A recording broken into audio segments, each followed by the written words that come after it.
Mote Bandeko, merci Ndebo Yaminga na banda kuna bino. Tomanda désormais kokutana na cadre ya émission Oyo Tolobe la santé. Bon, nga komona nga Jean-Paul Djamba. Donc naza ndeko na bino. Donc naza na poto depuis Bambula Ebele. Donc na longwa Kisasa na kolika na Kisasa na Bandal, biso bana Bandal. Banda na longwa na ya poto musala musu na sala kate na zakaka na bopito. Donc naza monganga na ya na sali ba formation ya kimonganga infirmier. Donc na sali na ba hôpitaux moi Ebele et puis na se spécialisé pe na makambo ba domaine Ebele. Ba domaine de la douleur, na sali soins palliatifs, accompagnement des fins de vie, na sali santé mentale, na sali moi ba formation Ebele au ba bengaka ba diplôme universitaire. Donc naza cadre de la santé depuis quelques années pe. Mais ce qui n'a pas dit la émission Oyo, c'est pour na constater na communauté sur moi makambo Ebele, na éviter sur les négligences, de oubli, na zo ebate. Dernièrement nazaki na l'hôpital Moko, ndeko moko aye gravement malade. Bon, quand les bazalaka ba fiche tout ça, ba sengi combat médecin traitant à l'objet azarana médecin traitant. Donc malade naé ça a duré depuis quelques temps, bah il faut découvrir un psycho et s'aggraver azana médecin traitant. Yaoundé avant to banda bandeko, to banda kolube la makamba santé na makamba malade Ebele. Les autres ko bana hypertension artérielle. Ezanini. Mais avant to bana hypertension, pour permettre nga muke na rappeler bino muke rôle ya médecin traitant. Pour nazomo na bandeko mingi bazolo ba abela raté à cause de la médecin traitant. À tort. Pour médecin traitant, yende mutu azo sali sabiso na makambo Ebele. Donc na potawa eza obligatoire te kozana médecin traitant, mais ezayi conseillé. Pour rôle à médecin traitant eza moi Ebele. Médecin traitant ceux qui n'est à découvrir maladie panayo au balobaka affection longue durée. Eza moi Ebele liste eza ba 23 maladies Ebele. Eza ba hypertension, eza ba diabète, maladie nyo soit na ceux qui médecin traitant nayo a déclaré yo, eza prise en charge 100%. C'est-à-dire que vous foutez le côté, aucune consultation pas naé a foutu sauter sur la de radio. Bako foutu sauter sur la de la pharmacie aux ici. Nyo soit no bandozoa au fait 100% pour nanini pour médecin traitant a déclaré. Donc mandekonangai eza un avantage mingi kozana médecin traitant. Wana eza point liboso, point mibale. So za médecin traitant au balubaka ozolanda parcours de suivi médical coordonné. Hein, donc parcours de suivi médical coordonné, c'est-à-dire qu'au déclaré médecin traitant na la sécurité sociale. Ce qu'on paye pour la consultation 23 €. Il y a que 70% sécurité sociale à Zozong Selao. Donc environ 15 €, 10 €. Or, ceux qui ont la médecin traitant, ok, déjà au foutu 23 €, mais sécurité sociale est remboursée à 30%. Au moins, il y a avantage aux médecin traitant. Voilà pour la médecin traitant. Si ko yotokota likambo autre belalelo, malade autre belalelo liboso. Donc, moi, introduction zanini. On risque tous les jours. Donc, biso nyonso tozo risque jour nyonso tokoma na hypertension. En prenant de l'âge. C'est-à-dire que plus tozo kola, plus toza exposé ya kozala na hypertension. Donc, âge est un facteur de risque il y a une hypertension. L'hypertension est une maladie la plus fréquente en France et dans le monde. Il y a un des tueur silencieux. Donc, et bomakanandenga bo péténion sur hypertension. Na calme donc au cours de l'hypertension 1 an, 5 ans, 10 ans, au moins avec déclaré mo mingi yo comme trop tard. Au moins on commet l'insuffisance rénale, on commet un problème Ebele. Donc définition hypertension est années. Au biso to bien attention. Donc il faut n'abana expliquer le fonctionnement à mon thème. motema na biso po motema na biso il faut natanga la bino mukela to balokota mukela ma français po ba mo mingi na lingala eza mo pasi po tala neti misisa siko misisa est-ce que ça artère est-ce que ça va veine est-ce que to komekana no po ezala facile pour na batonso. Donc l'hypertension, le cœur est une pompe musculaire qui propulse le sang sous le réseau d'artères. Et nous le motema na biso ezali pompe et un muscle et akaniti likofi motema mutonso aneti likofi na ye. Sikoyo motema wana musala na moya nini kopusa kotindika makila ya propre na bamisisa ya minene na bartère. Siko rezo tindika makila nde signe ya liboso chiffre ya liboso ya tension. Yango siko ezo vimba ezo se relâcher nde signe ya mibale. Donc définition hypertension ezali augmentation ya ba chiffre wana po musala ya motema ezali kotinda makila na circulation na batio. Siko pression ya batio wana pression ya makila oyo ezokende na batio wana nde babengi hypertension. Na éviter surtout se comprendre. Donc siko pour na définir amo il faut deux chiffres. Chiffre ya liboso oyo organisation mondiale ya santé est déterminée. Balobi ke tension ekoleka 14 T pour na chiffre à liboso 9 T pour na chiffre à mbale. Donc chiffre à liboso de babengi pression artérielle systolique dont R motema et s'est contracté et pousse makila na circulation. Chiffre à mbale de babengi donc tension diastolique. Donc motema et s'est relâché et vimbi après et donc vi na biso motema sala comme ça là. Donc et vimbi si makila et pousse makila na circulation babenga aussi na liboso et les autres tonda et s'est relâché des signes balé. Il y a un débat de hypertension et monsieur bakoyo ça va à 14 9 ou bien 13 9 mais chiffre et koleka 14 T. Ce qui chiffre et les qui 14 mbalami sato c'est que aux os la tension. Donc mbalami sato ngolo banini na tongo aux tension nao lelo bande konangai ba pareil à mesurer mes tensions est commis partout.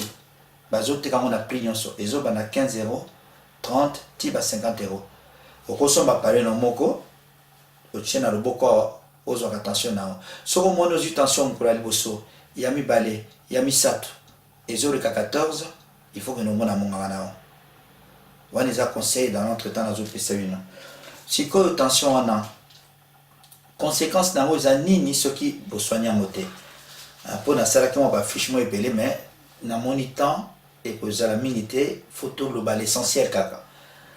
Donc eloko nini donc on a petit définition et attention et zanini. Si koyo eloko nini makamutu asa attention. Question beaucoup de langue ngwana eloko nini sala ka mutu asa attention. Si koto globi ba facteur favorisant. Et l'eau caliboso comme montre ça l'attention, beaucoup santé hérédité. Facteur héréditaire, ils ont compté. Ceux qui va boutir dans la l'attention, ils ont commis 20-25 ans, ça la attention, aux autres attention au talent. On a les hérédité. Et l'eau comme il balise à âge. Plus tous autres poussent dans l'âge, plus misisa na biso. Ils ont coma, ils ont s'épaissir, ils ont coma rigide. Ils ont perdre élastique nango. Il y a monde ils ont facteur, il y a hypertension. Plus de zokola, il y a un jour plus de zokola, au kosala hypertension. Sikoyo, nazo mélanger nyonso. Sikoyo, oko prévenir en monde na mode de vie na biso, oko retarder tension to hypertension na façon de vivre. Donc comment on a sur la façon de vivre que au kozala au colis mais tension déjà correct pour la hygiène de vie nayo eza malonga. Bon on a ba facteur ka favorisant. Alors facteur mususu ces anini. Donc maladie à rein au cause de l'insuffisance rénale et comment s'appelle tension. Mais sur la tension ezali suivi na médecin ba facteur nyonso na zo ebisabino e kozalate. Ba kosengo kaka ba makami balé. Kolia mungate kolia munga mingite et puis koya munene mingite poko ya munene mingi ezoyisa attention po na betide mingi na ototanga mikolo oyo ke soko oza munene par exemple oza na 80 kg oza na 16 attention soko perdre 1 kg et que jouer pe attention omona pe chiffre moko ekiti wana eza makambo na moni mikolo. Donc tobanda koloba kaka eloko ememaka moto asala attention nayebisi bino ezali âge po tozokola plus tozokola misisa biso ezodenda ezokoma dur et ezoperdre élastique nango wana ya liboso. Mais bandeko nanga boyeba ke hypertension ou balobi tension artérielle 90% ezanga cause omoni nazobisa no bafacteur favorisant nyonso awa mais na 90% ya batension biso tozosala awa cause ezalaka te yango nde babengaka yango hypertension essentielle. Donc baluki cause eza te ke maladie ou bien monene obésité eza te. Donc bato mingi bazosala tension o basala hypertension 90% ya bato wana ezali hypertension o babengi essentielle kala bamala koloba hypertension idiopathique donc sans cause na baza tokani. Bon na yango na pesi définition ba facteur attention. Alors hypertension ceux qui ont découvert yango ndeko na ngai même au découvrir yango te une fois na mbula mais kaka tension nao même 6 mois moko 6 mois ou une fois na mbula mona médecin traitant nao ozo attention nao pour tension hypertension ceux qui va traiter yango te et memelaka biso maladie ebele. Hypertension ceux qui va traiter yango te et komemela biso AVC, ceux qui va traiter yango te et komemela biso insuffisance rénale, ceux qui va traiter yango te et komemela biso insuffisance cardiaque, ceux qui va traiter yango te et bomaka miso cécité, ceux qui va traiter yango te et rupture et anévrisme. Hypertension ceux qui va traiter yango te et memaka maladie ebele comme ezaka na signe te okoza losala attention wa o signe moko ezate o kaka ya moko mutu pasi eleki nango na pemi eleki el moko ka o ba mato ene tezo bourdonner el moko ka neti mutu baluki neti mo vertige ozo sala attention de konango zo ebate. Donc yango nde émission lelo ezaki na kebisa bino pona hypertension. Mais pour la prévention, la prévention c'est belé au bazoloba nini OMS Organisation mondiale de la santé ils ont pris sur la recommandation mo belé ils ont le mutu par jour au kolia mungu akoleka kama luto muke ya sukalite au babenga kakuye par jour. Donc 5 grammes déjà recommandé par jour pour na mungwa neti mama zona mabiloko ayebike biloko nyonso tokolia lelo ekoleka luto muke ya sukalite yango de 5 grammes. Mais tu as remarqué la baquette que batu baliaka 9 à 12 grammes par jour. Et puis conseil musu bazope ça donc mungwa oto tchaka na mesa il faut koboya yango oh mama lami biloko tozolia yozui obakisi mungwa baboya yango. Et puis ba conseil puis bazope ça ezebele ko éviter ba conserve ko somba ka biloko basi ba lambi ba plat cuisiné wana ezana ba mungwa caché ebele to ebakate ezama be pona zoto biso ba pizza elekate ya mabe cigarette elekate masanga elekate. Donc eloko nyonso na pas ngana ko pekisa bino te bomela to bo lia biloko olingi mais il faut ko dosa ka biloko tout yonde ezo sala partie na ba hygiène alimentaire na biso. Et puis na ba conseil mususu ezali ko éviter eloko babengi sédentarité. Sédentarité zani ezaneti o uti musala nao o vani na ndako o zotala TV au lieu o vani na kiti o zela ka $1. Zoto elingi bongote zoto il faut bouger. Conseil na opesa bino za même 3 fois par semaine au sai moi ba 100 pa nao 100 pa ezolo yimo bani okolo mano na ndako o beti makolo na gare ba 20 minutes au zongi au sali bon matin 3 fois par semaine les amis pour la santé aux actes éviter et le va bien sédentarité pour nyonso wana ezobo mabiso.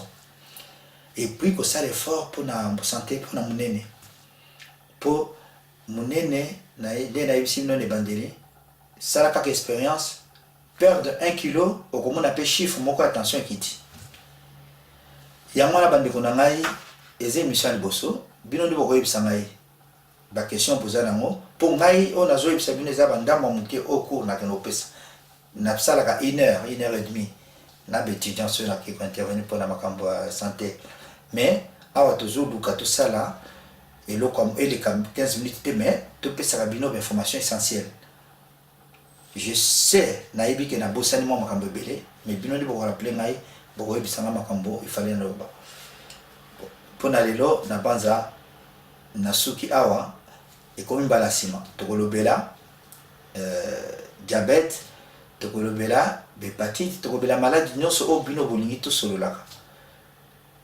ngai nazoti avant na 6 émissions nazo pesa bino kaka moi conseil moko mama nanga bana ko pesa ngai nyonso abana ko lobango na kitetela papa dembaki ndekama nyamase engolo banini kozana zoto malamu eleki loso nyama na mbisi.